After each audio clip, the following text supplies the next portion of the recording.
Books and stories in my life are probably one of the biggest parts of my life, I think. I read every day, every single day. For my children growing up, books and stories were always a daily occurrence. Every night until they were about 12 or 13, I would read to them in bed. We went through all kinds of books, from the most elementary, touchy-feely things when they were tiny, and I started when they were probably 4 or 5 months old, when they could sit up. And now they do still read. They're adults now, and they read a lot. Not always books, but they do read a lot. For myself, my biggest and best Christmas present when I was a kid was a box of books.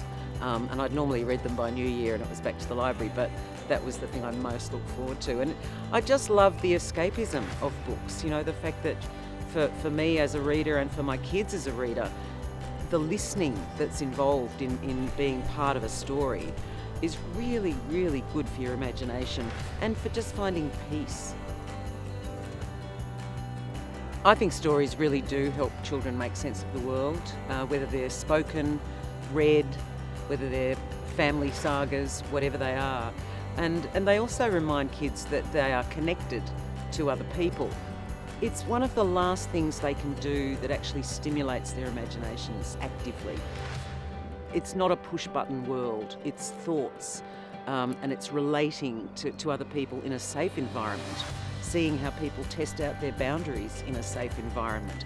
So to be able to read about stuff and see that other people have the same feelings and desires and frustrations and things that make them angry as you do, I think is incredibly, incredibly valuable.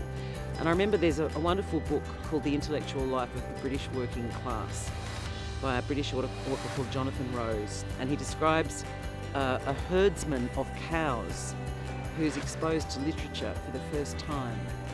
And he said it was like coming up from the bottom of the ocean and seeing the sun, which sums up beautifully for me the power of opening people's minds with literature. All artists are storytellers. The great writers write to serve humanity, and my job as an actor and director is to serve the great writers.